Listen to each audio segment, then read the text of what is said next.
इस वक्त चुनावी रण में वार पलटवार का एक दौर देखने को मिल रहा है। बात हम पंजाब की करें तो प्रचार का खेल खूब खेला जा रहा है। अब इस मैदान में बीजेपी पूरे जोर शोर के साथ उतर चुकी है, लेकिन प्रचार और चुनावी खेल के बीच बीजेपी की रणनीति क्या है, रिपोर्ट में देखिए।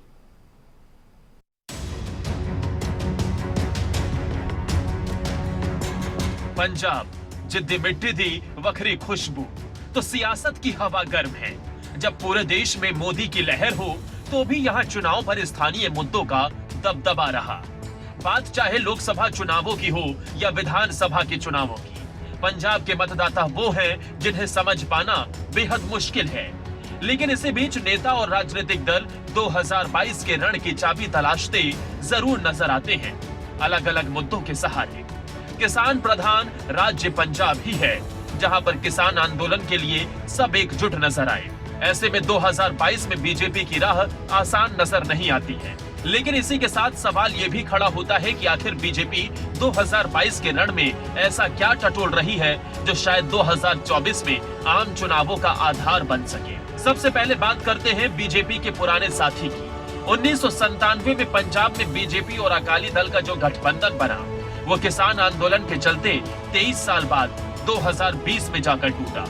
हालांकि अकाली दल के साथ बीजेपी हमेशा छोटे भाई की भूमिका में रही है, लेकिन इस बार केवल गठबंधन ही नहीं टूटा है, बल्कि बीजेपी का रोल भी बदला है और बीजेपी की पंजाब किसान हित की छवि को धक्का जरूर लगा है। जब पंजाब विधानसभा चुनावों के पहले प्रधानमंत्री मोदी ने सोमवार को जालंधर में चुनावी सभा को संबोधित किया, तो कई बातें साफ हो गई कि चाहे कुछ भी हो, बीजेपी के लिए पंजाब का ये चुनाव कई मायनों में अहम है, जो भविष्य की संभावनाओं को तलाशते दिखाई देता है। इस रैली में पीएम ने कांग्रेस और आम आदमी पार्टी दोनों को आड़े हाथों लिया। पीएम मोदी ने कांग्रेस पर सर्जिकल स्ट्राइक के सबूत मांगने पर निशाना साधा, तो वहीं दिल्ली में आम आदमी पार्टी पर गली गली शराब की दुकानें खुलवाने का आरोप लगाया। युवा पीढ़ियों को शराब की लत से छुटकारा दिलाने के लिए उन्होंने पंजाब में डबल इंजन की एनडीए सरकार के लिए वोट मांगा। 5 जनवरी को फिरोजपुर जाते समय पीएम के काफिले की सुरक्षा में कथित चूक के बाद ये उनका पहला पंजाब दौरा था। अब बात पिछले 3 विधानसभा चुनाव में बीजेपी की प्रदर्शन की करते हैं, तो बीजेपी को 2017 में 3 सीटें, 2012 में 12 और 2007 में 19 सीटों पर जीत मिली थी। पंजाब में बीजेपी का वोट प्रतिशत कभी 10 से 11% से ऊपर नहीं गया, इसलिए बीजेपी के पास खोने को कम और पाने के लिए ज्यादा है।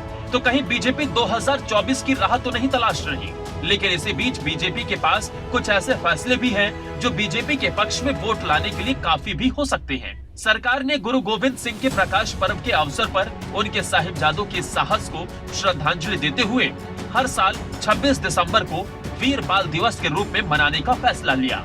इसी के साथ बीजेपी मोदी फैक्टर के जरिए भी वोट बटोरने की कोशिश कर रही है, इसलिए पीएम के ताबड़तोड़ दौरे पंजाब में हैं।